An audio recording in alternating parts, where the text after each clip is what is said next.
നമസ്കാരം. KSRTC സ്ത്രീ സൗജന്യ യാത്രാ പദ്ധതി പ്രിയദർശിനി എന്ന പേരിൽ ഓർഡിനറി ബസ്സിൽ ജൂൺ 15 മുതൽ ആരംഭിക്കുമെന്ന് VD സതീശൻ. ഇന്ന് നടന്ന മന്ത്രിസഭാ യോഗത്തിലാണ് അന്തിമ തീരുമാനമുണ്ടായത്. സർക്കാരിന്റെ ഇന്ദിരാ ഗ്യാരണ്ടി പദ്ധതിയുടെ ഭാഗമായി ആദ്യ മന്ത്രിസഭാ യോഗത്തിലെടുത്ത തീരുമാനം അനുസരിച്ച് ജൂൺ 15 തീയതി മുതൽ പ്രായഭേദമന്യേ എല്ലാ സ്ത്രീകൾക്കും ട്രാൻസ്ജെൻഡർ വ്യക്തികൾക്കുമായി KSRTC ബസ്സിലെ ഓർഡിനറി സർവീസുകളിലെ ബസ്സുകളിൽ സൗജന്യ യാത്രാ സ്കീം ജൂൺ 15 മുതൽ നടപ്പിലാക്കുന്നതിന് അതിനുള്ള അംഗീകാരം നൽകാൻ വേണ്ടി തീരുമാനിച്ചു. ഇന്ദിരാ ഗ്യാരണ്ടിയിലുള്ള ഈ പദ്ധതി പ്രിയദർശിനി എന്ന പേരിലായിരിക്കും അറിയപ്പെടുന്നത്.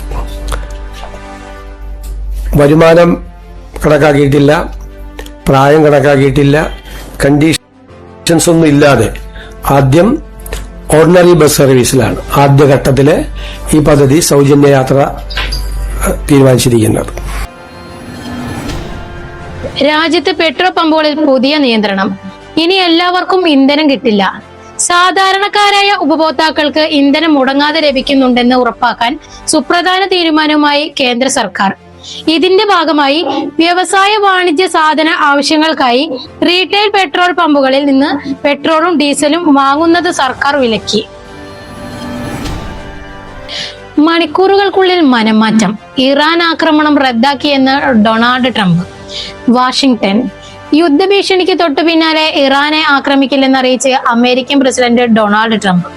ഗൾഫ് രാജ്യങ്ങളുമായുള്ള ചർച്ചയ്ക്ക് ശേഷം ആക്രമണം പിൻവലിക്കാൻ തീരുമാനിച്ചതെന്നും ട്രംപ് പറഞ്ഞു. ട്രൂത്ത് സോഷ്യലിലൂടെയാണ് ഇറാനെതിരായി നിശ്ചയിച്ച US ആക്രമണം റദ്ദാക്കിയതായി ട്രംപ് അറിയിച്ചത്. News desk സെറ്റ്കോനോസ്.